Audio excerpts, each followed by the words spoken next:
네, 여러분 안녕하세요. 풍성한 삶의 기초, 그리스도를 통한 하나님과의 인격적인 관계, 네 번째, 하나님 사랑하기에서 지난 시간에는 하나님을 예배하는 것에 대해서 우리 함께 나눴고, 오늘은 사랑으로 드리는 기도와 사랑으로 드리는 순종에 대해서 함께 하기 원합니다. 세 번째 장, 사랑으로 드리는 기도입니다. 생각해 볼 질문, 당신은 기도를 몇 분 정도 합니까? 기도를 드리는 시간이 금세 지나갑니까? 그렇지 않습니까? 이유가 무엇이라고 생각합니까? 이제 이 예배의 일부분인 기도에 대해서 이야기해 보려고 합니다. 기도가 무엇인지에 대해서는 여러 사람들이 여러 가지로 표현했습니다. 오래전에 나온 한 책은 기도, 하나님과의 대화라는 제목을 붙이기도 했습니다. 그 후에 아주 유명한 캐나다의 한 영성 신학자는 기도, 하나님과의 우정이라는 책을 쓰기도 했습니다. 둘 다 아주 좋은 표현이라고 생각합니다. 하나님을 알아가고 그 지식에 따라 하나님을 사랑하고 하나님 아버지께 자녀로서 이야기하는 축복을 누리는 것. 이것이 기도입니다. 하나님을 점점 알아가면서 우리가 하나님께 말씀을 드리는 것, 우리 마음속에 있는 것을 토해놓는 것이 기도입니다. 이렇게 깊은 나눔을 가지다 보니 하나님과도 감히 우정 관계를 맺게 된다고 고백하는 것이 바로 기도입니다. 기도의 자세와 축복. 이렇게 기도할 때 우리의 마음 자세는 어떠해야 하는지, 또 기도를 통해 얻을 수 있는 축복이 무엇인지 빌립보서 4장 6절 7절은 이렇게 이야기를 합니다. 아무것도 염려하지 말고 모든 일을 오직 기도와 간구로 하고 여러분이 바라는 것을 감사하는 마음으로 하나님께 아뢰십시오. 그리하면 하나님의 헤아림, 사람의 헤아림을 뛰어넘는 하나님의 평화가 여러분의 마음과 생각을 그리스도 예수 안에서 지켜줄 것입니다. 6절을 보면 아무것도 염려하지 말고 감사하는 마음으로 기도하라고 말합니다. 기도할 때 가져야 할 기본 자세가 바로 이것입니다. 아무것도 염려하지 말고 감사하는 마음으로 기도해야 합니다. 기도를 시작할 때 이러한 자세가 되어 있는지 먼저 점검해 보아야 합니다. 급해서 안달이 나서 기도하는 것은 사실 기도의 대상자와 본질을 놓쳐버리는 것입니다. 아주 어려운 상황인데도 그렇게 할 수 있는 이유는 무엇입니까? 우리가 앞에서 배웠던 대로 우리는 젖된 아이가 그 어미 품에 안겨 있는 것과 같기 때문입니다. 우리는 하나님 품에 그렇게 안전하고 안온하게 안겨 있습니다. 하나님이 우리를 그렇게 보호하시고 사랑하십니다. 그러니 염려하고 안달하고 불평하면서 하나님께 나아가는 것은 기본적으로 우리가 지금 기도하는 대상인 하나님이 어떤 분이신지, 하나님과 우리가 어떤 관계인지를 망각한 투정과 비슷합니다. 인생이 너무 고통스럽고 혼란스러워서 하나님 앞에 나아가서 막 토해놓듯이 기도해야 할 때라도 우리의 기도를 들으시는 분이 어떤 분인지 잊으면 안 됩니다. 기도의 대전제는 우리 영혼을 그분에게 의탁하는 것입니다. 7절에는 이런 기도가 어떤 축복을 가져다 주는지가 나와 있습니다. 사람의 헤아림을 뛰어넘는, 개혁개정의 표현을 빌리자면 모든 지각에 뛰어난 하나님의 평강이 우리 마음과 생각을 지켜주십니다. 재미있는 사실은 우리가 염려하지 않고 감사하는 마음으로 그분을 의지하고 모든 것을 위탁하고 기도하면 그대로 응답될 것이다라고 쓰이지 않다는 것입니다.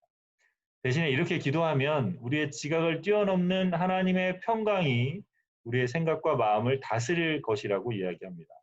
저는 고3 올라가던 겨울 응급실에 입원했을 때 하나님의 평강을 인상 깊게 경험한 적이 있습니다.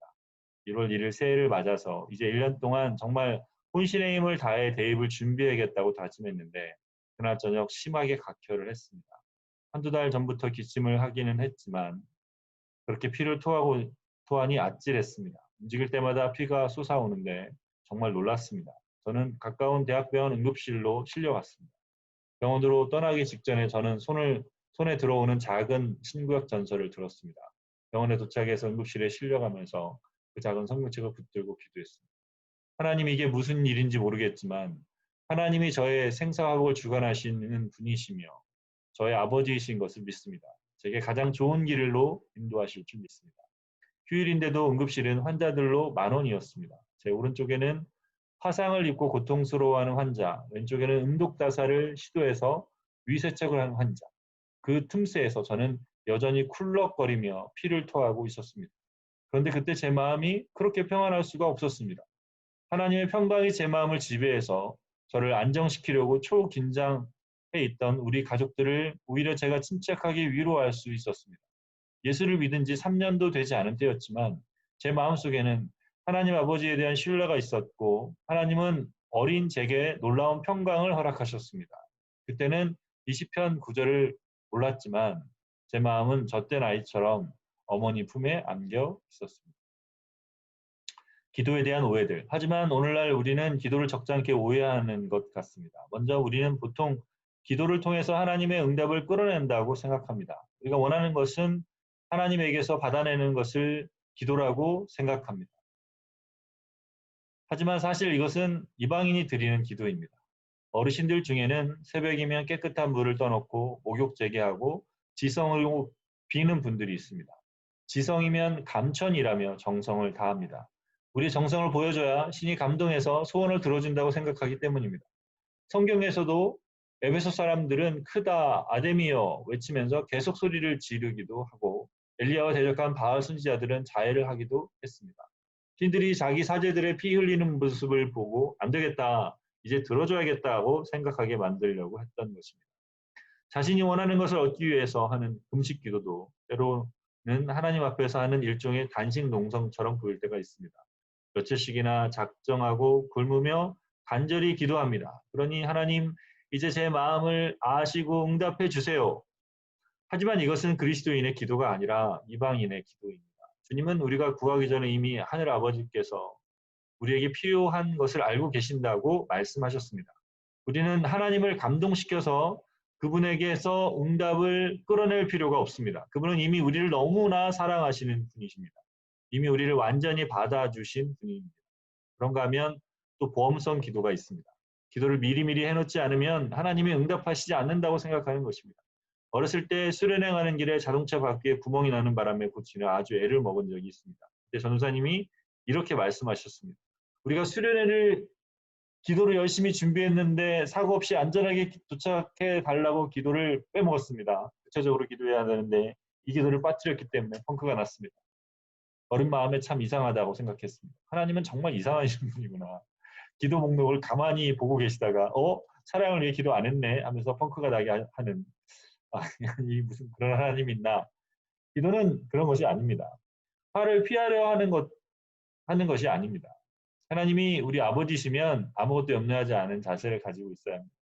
또 어떤 사람들은 하나님을 교육하는 기도를 하기도 합니다. 기도하면서 상황을 자세히 설명합니다. 하나님이 잘 모르시는 것 같은데 지금 상황이 이렇게 돌아가고 있습니다 하면서 하나님을 교육합니다. 상황이 이러니까 당신이 지금 이렇게 행동하셔야 하지 않겠느냐고 다그칩니다. 하지만 기도는 하나님을 교육하는 것이 아니라 우리가 교육을 받는 것입니다. 하나님의 관점으로 우리 생각이 바뀌고 상황을 보는 눈이 바뀌는 것입니다. 하나님은 이미 상황을 다 알고 계십니다. 우리보다 더 정확히 알고 계십니다. 하나님께 상황 보고를 하기보다는 하나님 상황을 다 아시잖아요. 하나님 이 상황에서 내가 어떻게 살아야 합니까? 어떻게 가야 합니까? 주님의 종에게 가르쳐 주십시오. 지도해 주십시오 하고 기도하는 것이 옳습니다. 그런데 기도에 대한 이런 오해 중에서 가장 심각한 경우는 비인격적 기도입니다. 이는 하나님과 쌍방향 의사소통이 일어나는 것이 아니라 일방적으로 퍼부어 버리는 기도입니다. 대개 기도회에서 인도자가 다 같이 기도합시다 하고 말하면 성도들 사이에 기도가 번물 터지듯 팍 터져 나오는 경우가 많습니다. 마음속에 정말로 간절함이 있어서 그럴 때도 있지만 대부분은 이렇게 기도하면 처음에는 자기가 무슨 기도를 하는지 잘 모르고 일단 기도를 합니다. 그리고 잠시 후 기도의 틀이 잡히면 그때부터 기도를 제대로 하는 경험을 합니다.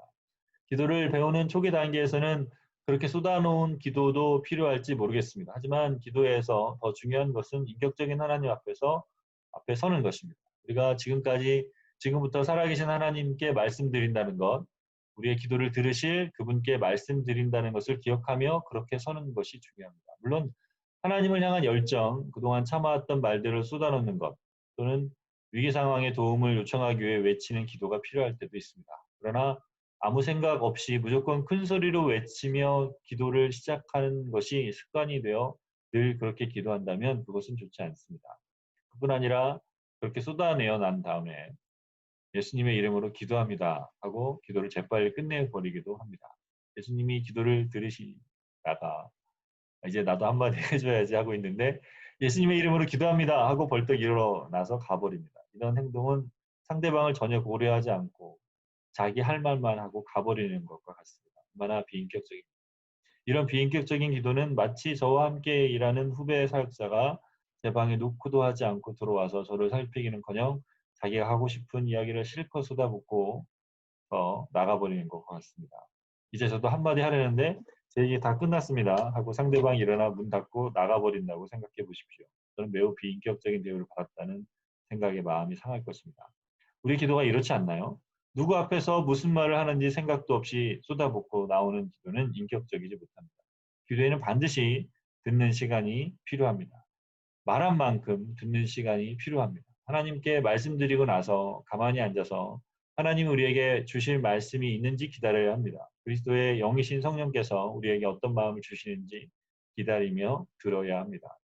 자기 할 말만 마구 토해놓는 것, 큰 소리로 기도하고 하나님을 감동시키려 하는 것, 이것은 기도의 본질을 잘 모르는 것입니다. 기도 누리기. 하나님은 그분의 사랑에 의지해서 사랑으로 드리는 기도를 기뻐하십니다. 이런 건강한 기도는 사실 우리의 상황을 바꾸기보다는 우리의 마음을 바꿉니다. 물론 하나님은 필요할 때에는 상황도 바꿔주십니다. 그러나 본질적으로 더 중요한 것은 하나님이 우리 마음을 지배하는 것입니다. 이런 인격적인 기도를 드리려면 자신의 언어로 기도하십시오. 다른 사람들이 하는 기도말을 흉내내지 마십시오. 유창하게 기도하는 것은 아무 소용이 없습니다. 기도는 자신의 진심을 하나님께 표현하는 것입니다. 성산유수 같지 않아도 진실한 기도를 하나님은 기뻐하십니다. 난생 처음 기도하는 사람이 하나님 제가 오늘 처음 말씀드리는데요. 뭘 어떻게 이야기하는지 잘 모르겠거든요. 제가 처음 기도하는 거예요. 라며 진심을 이야기할 때 하나님은 아주 기뻐하십니다. 그냥 자기 수준에 맞게 하나님 앞에 나아가서 말씀드리면 됩니다. 조심스럽게 정성껏 인격적으로 그렇게 말씀드리면 됩니다. 그렇게 기도하다 보면 시간이 지날수록 기도의 말이 깊어집니다. 1년 전에 하던 기도와 오늘 하는 기도가 똑같다면 좀 이상하지 않을까요? 하나님도 얼마나 지겨우시겠습니까? 그런 면에서 여기서 좋은 방법을 하나 알려드리고 싶습니다. 앞에서 골방에 들어가서 하나님께 노래하는 것에 대해서 이야기했습니다. 기도할 때도 가끔씩 비슷하게 적용할 수 있습니다. 저는 기도할 때 신교 기도와 사역 기도 이렇게 둘로 나누어서 합니다. 사역 기도는 하나님의 뜻을 분별하고 그 뜻이 이루어지기를 위해서 하는 기도입니다. 다른 사람을 위해 중보 기도할 때, 나라와 교회를 위해 기도할 때, 자신의 가정과 자신을 위해 기도할 때 우리는 하나님의 뜻을 분별하고 분별한 그 뜻이 이루어지기를 기도합니다. 이런 기도가 하나님과 함께 사역하는 사역의 기도입니다. 반면 친교 기도는 말 그대로 하나님과 교제하는 기도입니다. 이 기도는 하나님을 찬양하고 하나님께 감탄하고 감격하는 기도입니다. 무엇을 요구하지 않습니다. 골방에 들어가서 노래하고 난 다음 하나님께 뭔가를 요구하지 말고 그냥 기도해 보십시오. 하나님, 오늘은 하나님께 요구할 물품 명세서를 두고 왔습니다. 라고 말씀드리십시오. 그리고 하나님이 어떤 분인지 고백하고 하나님이 하신 일과 하고 계신 일에 감사를 표현해 보십시오. 우리 삶에서 일하시는 하나님을 생각하고 그 내용을 표현해 보십시오. 아마 하나님께 감탄할 내용도 있을 것입니다. 우리 딸이 어릴 때 저를 보면서 아빠 왜 그렇게 멋있어? 라고 말하곤 했습니다. 아직 미적 감각도 부족하고 판단력도 미숙하지만 자기 눈에는 아빠가 멋있어 보였나 봅니다. 그렇게 하나님께 자신 깨달은 것만큼 감사하고 감탄하는 것이 친교의 기도입니다. 이렇게 친교 기도를 드리고 나서 하나님 제게 필요한 것이 무엇인지 아시죠? 네. 라고 말씀드리면 됩니다. 자세히 기도해야 하나님이 응답하신다고 이야기하는 사람들도 있는데 아버지를 신뢰하고 아뢰는 것이 자세히 기도하는 것보다 훨씬 좋습니다. 예를 들어 배우자의 조건을 놓고 기도하는 사람들이 많이 있는데요. 저는 그렇게까지 해야 하는지 잘 모르겠습니다. 그냥 아버지 저에게 가장 적합한 사람을 주세요. 이러저러한 사람이면 좋겠어요. 라고 기도해도 될 것 같은데 수십 가지 조건을 적어놓고 기도하는 것은 그렇게 상세 명세서를 제시해야 하나님이 잊지 않고 들어주시는 분이라고 생각하기 때문인 것 같습니다.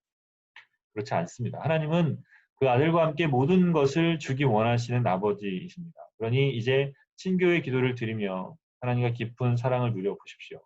한 가지 더 제안한다면 하나님과 동행하며 늘 그분께 말씀드리는 것이 기도라면 기도의 말, prayer word를 사용하는 것이 좋은 방법이 될 수 있습니다. 아침에 성경을 읽다가 본문에서 하나님이 어떤 분이신지 발견했다면 그것을 아주 짧은 문구로 요약하십시오. 예를 들어 인자하신 하나님, 나를 다스리시는 하나님, 용서하기 원하시는 하나님 등이 있습니다. 우리가 성경을 읽을 때마다 하나님의 모습이 나타나는데 그렇게 발견한 하나님의 성품을 하루 종일 품고 지내십시오. 사실 자신이 발견한 하나님은 하루 종일 부르는 이 기도 방법은 역사가 아주 깁니다. 수사들은 긍휼을 베푸시는 하나님이라는 구절을 가지고 몇 달 동안 기도했습니다. 긍휼을 베푸시는 하나님, 긍휼을 베푸시는 하나님, 이렇게 하나님을 깊이 알아가고 기억하고 그분을 부르는 것입니다.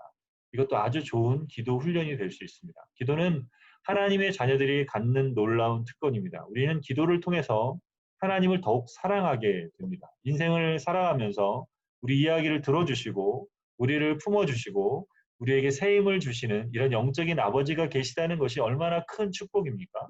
이런 기도를 지속적으로 드리다 보면 우리는 점점 더 주님을 신뢰하고 주님의 아름다움에 더욱 감격하고 우리 삶에 오셔서 일하시는 하나님을 경험하게 됩니다. 이런 기도 생활은 우리를 하나님과의 깊은 인격적 신뢰 관계로 이끌고 감히 하나님과 깊은 우정을 누린다고까지 고백할 수 있게 만듭니다. 기도는 하나님께 인격적으로 나아가 우리의 사정을 아뢰고 하나님의 은혜를 구하는 것입니다. 우리가 어릴수록 또 세상에 속하였을수록 하나님의 뜻에 맞는 기도보다는 자신의 욕심대로 기도합니다. 그러나 하나님을 알아가면서 하는 기도는 점점 우리를 성숙한 기도로 이끌고 그리하여 주님께서 말씀하신 먼저 그의 나라와 의를 구하는 기도로 요한복음 6장 33절 나가게 될 것입니다. 기도는 이렇게 성장합니다. 매일 하나님께 나아가 그 사랑의 의지에서 말씀드리는 기도는 우리를 성장합니다. 이런 기도를 매일 드리는 것은 우리 그리스도인의 특권이 아닐 수 없습니다. 하루 정도 기도하지 않는다고 해서 당장 우리에게 무슨 문제가 생기지는 않습니다. 그러나 하나님과의 대화인 이 기도가 우리의 삶에 사라지면 우리는 서서히 영적으로 메말라 가고 곧이어 닥쳐오는 인생의 위기 상황에서 버텨낼 힘이 없다는 것을 발견합니다. 그때는 이미 늦습니다. 매일 하나님과 사랑을 나누는 기도가 깊어져서 자녀의 특권을 마음껏 사용하는 그리스도인들이 됩시다. 묵상 질문 1번. 빌립보서 4장 6절 7절을 묵상하고 우리가 어떤 염려를 내려놓고 어떤 자세로 기도해야 할지 생각해 봅시다. 2번. 기도에 대한 오해들에 나온 기도 중에서 당신의 기도와 닮은 것이 있다면 무엇입니까? 이제 어떻게 기도해야 하겠습니까?